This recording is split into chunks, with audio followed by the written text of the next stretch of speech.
Okay, so welcome back. So for today, we're going to solve another problem with regards to cables, no? So last time we already solved symmetric parabolic cable. So what if the cable is unsymmetric? Just like this one, no? Paano kaya gagawin natin dyan? So let's see. So sabi sa problem number 4, a cable supports a load of 50 kg per meter, uniformly distributed with respect to the horizontal, and is suspended from two fixed points as shown. So, letter A, determine the minimum tension. Letter B, determine the maximum tension. And then letter C, determine the length of the cable. So, isa-isayin natin.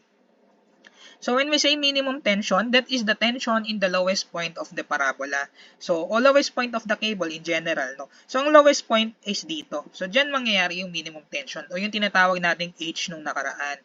So, ngayon, ano naman yung maximum tension? Based on our concept, maximum tension always happen in the higher support. So, in our case, the maximum tension will happen on the left support, no? The length of the cable. So, yung length of the cable, we already derived the formula in determining the length of the cable based on the symmetric parabolic cable. Panoorin nyo na lang. For this one, ilalagay ko na lang yung formula and tuloy-tuloy na tayo mag-solve. Okay? So, the first thing you need to do if you can see a symmetric parabolic cable is to determine where is the lowest point of the parabola or yung vertex. Paano ba natin nahanapin yung vertex? So, una natin kailangan gawin is to do squared property of parabola. So, paano ba yun? So, ngayon, kailangan ko muna tong gawa ng distance. So, let's say this is the lowest point. So, tawagin natin siguro tong x. And then, the other one is, syempre, 100 yung kabuuan. So, ito, 100 minus x. So, gagana lang kasi yung squared property of parabola if you're considering the vertex as the distance of the left, so dun sa dulo ng parabola to the center, no? So, para hindi maguluhan, gagana lang yung squared property of parabola kapag nandun ka sa center tapos kino-consider mo yung dulo ng parabola. Okay? So, ngayon, para gumana, yan, gagana na yan. So, gawa natin ng formula. Ano ba yung squared property of parabola? Ang squared property of parabola is i-square mo yung horizontal part. Parang ratio and proportion lang siya. Ang pinagkaiba lang, i-squared mo lang yung horizontal na part. So, in our case, that is x squared over, ano yung height? Yung y natin. So, yung y ng left side is 40. So, dapat ito ay 40. Is equivalent to, yung right side is 1,000 or 100 minus x squared. Tapos ito ay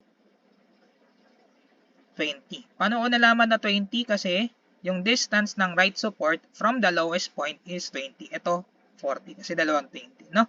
So, using your calculator, so what is the value of x?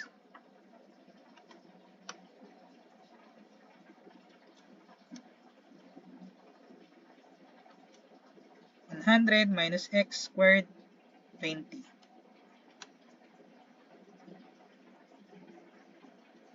So, ang nakukuha kong x is 58.5786 meters.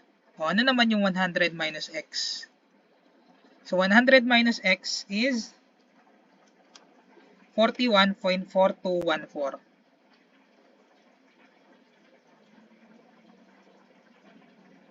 Okay, yan yung mga nakuha kong value. Okay, so alam na natin yung distance kung nasan yung lowest point ng parabola. O, pwede na tayong mag-cut. Again, kapag kinakat natin, lowest point. Ang pinapahanap, minimum tension tsaka maximum tension. So, mas maganda, mag-cut tayo and then consider natin yung left side, hindi yung right side. Kasi sa right side, hindi naman maximum yung makukuha natin na tension dito. But, if we consider the left side, malamang maximum yung makukuha natin. Either way, either cut, makakuha ka naman kasi ng minimum tension. Okay? So, ngayon, drawing ko lang yung left side kapag nag-cut tayo. So, we have here the H. Yung H, again, tinatawag siyang minimum tension. So, we have here Tmax. Tapos, may nakasabit dyan na loading.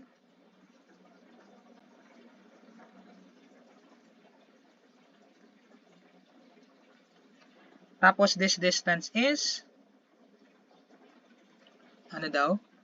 58.5786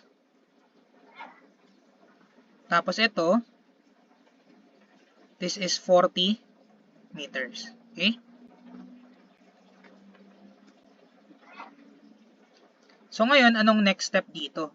Next step dito is lagyan mo ng loading. Ano ba yung loading na sinabi niya? 50 kg per meter.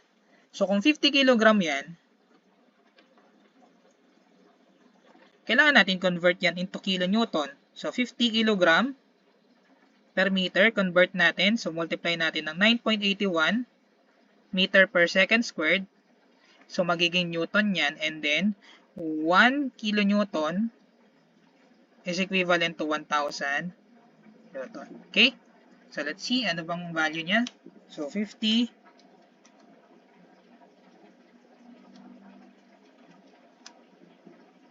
0.4905. So, lumalabas sa akin 0.4905 kilo newton. Okay? So, anong next? Next is we need to project the resultant of the uniform loading. So, ngayon, per meter nga pala to, ha?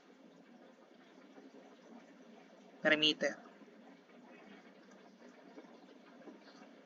Project natin yung resultant ng uniform loading. So, pag pinroject natin, so ito yun. Again, R yan. Ano yung R? That is 0.4905 multiplied by 58.5786. Okay?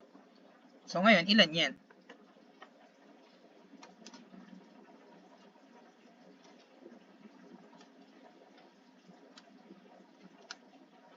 So, that's 28.7328 kilo newton.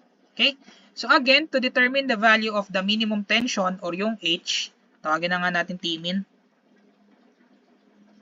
O, yung Tmin natin, magmo-moment lang tayo dito sa point na to. So, let's say that is point A. Okay? So, ngayon, mag-moment tayo dyan. O, summation. Moment sa point A equal 0, clockwise, positive. Okay, negative Tmin. Kasi moving counterclockwise from point of moment. Ito, pag ganun yung movement niya. Okay? Multiplied by the distance. So, that is 40. And then plus, ito kasi, clockwise. So, 28.7328 multiplied by perpendicular distance from your point of moment. So, that is 58.5786 divided 2.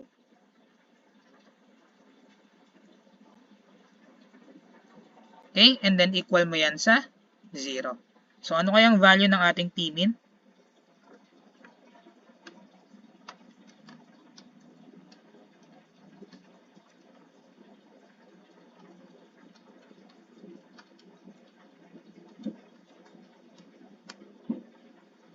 (21.04) kilo newton. So, this is already our answer for letter A. So, let's see if we're correct. O, tama naman, 21. Ngayon, yung maximum tension, just like what we did in symmetric parabolic cable, no? Gagawa tayong force triangle. So, paano gumawa ng force triangle? So, meron kang downward force courtesy of the resultant of the loading. So, ang R natin is equivalent to 28.7328. Okay? And then, we have the horizontal force courtesy of the Tmin. Yung Tmin natin is 21.04 kilo newton. And then finally, meron kang paslant courtesy of your Tmax. So, yung Tmax natin ang hinahanap. So, paano makuha si Tmax? Pythagorean theorem. So, Tmax is equivalent to the square root of 28.7328 squared plus 21.04 squared. So, ang value ng ating Tmax is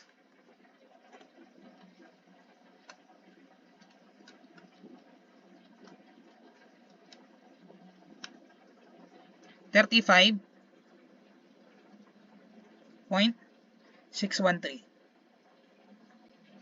kilonewton. So, let's see if we're correct. So, 36. So, ni-round up lang. So, that is our answer. Okay? Okay. So, ngayon, Sunod naman is the length of the cable. If you'll remember, based on the derivation that I've sent the video earlier, no? Ang sabi dyan, ang formula for the maximum or the length of the cable is just equal to the integral of the square root of dy over dx squared plus 1 multiplied by dx. Okay? So ngayon, paano gagawin natin? Kailangan natin ng dy over dx. Siya yung limits na din. No? So, para makuha natin yung dy over dx, siya yung limits. So, gawan muna natin ng Cartesian plane. So ngayon, yung Cartesian plane, ito yung 0, 0 or the origin. No? So ngayon, kung 0, 0 yan, ito left side is negative. Itong upper is positive. So, kung negative yung left side, so this is negative 58.5786. O, yan yung x. Yung y value ko is 40 kasi ito yung 0.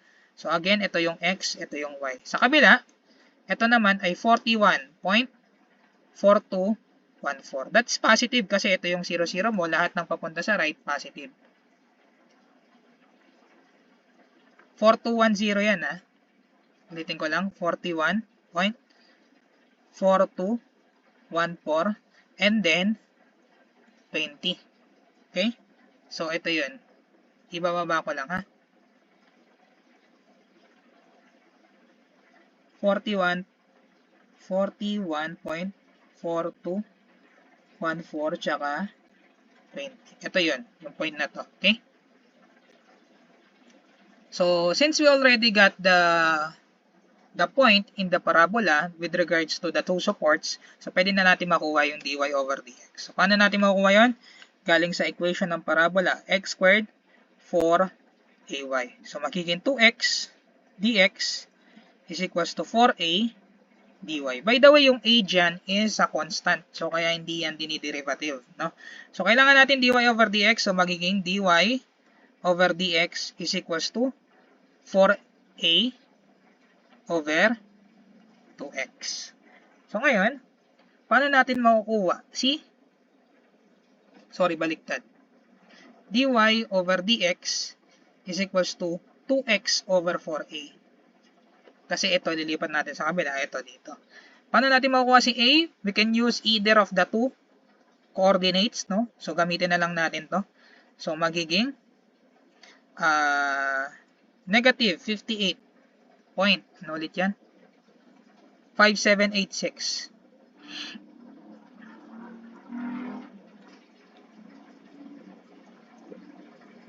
Tapos squared is equals to 4a. Tapos yung y mo is 40. So ngayon, ano yung value ng a?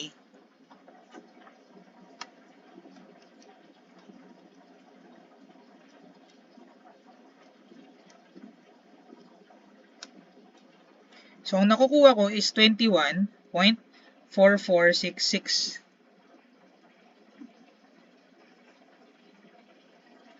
Okay? You can use the other one. Pares lang naman lalabas dyan. Kayo na lang mag-try. Okay? Ito.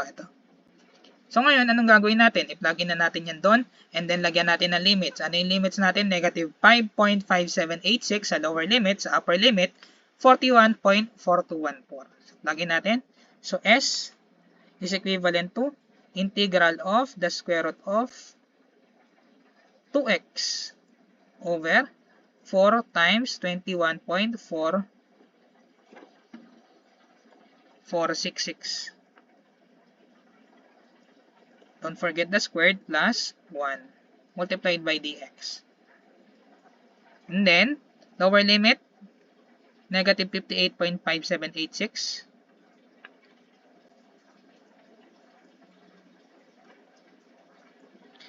Upper limit is 41.4214.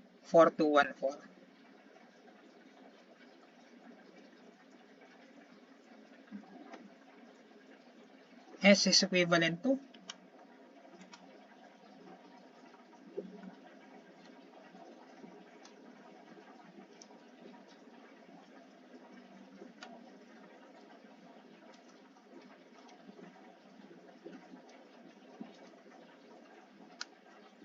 ilan yung S natin? Yung S natin is equivalent to Processing pa. 120.72 meters. So let's see if we're correct. Tignan natin yung sagot. So tama naman, 121. Ni-round up lang. Okay? So that's how you can solve an unsymmetric parabolic cable. So this ends our lecture for the cable. Now if you do have questions, just comment down on the comment section. And after this, we will proceed to arches. Okay? See you on the next video.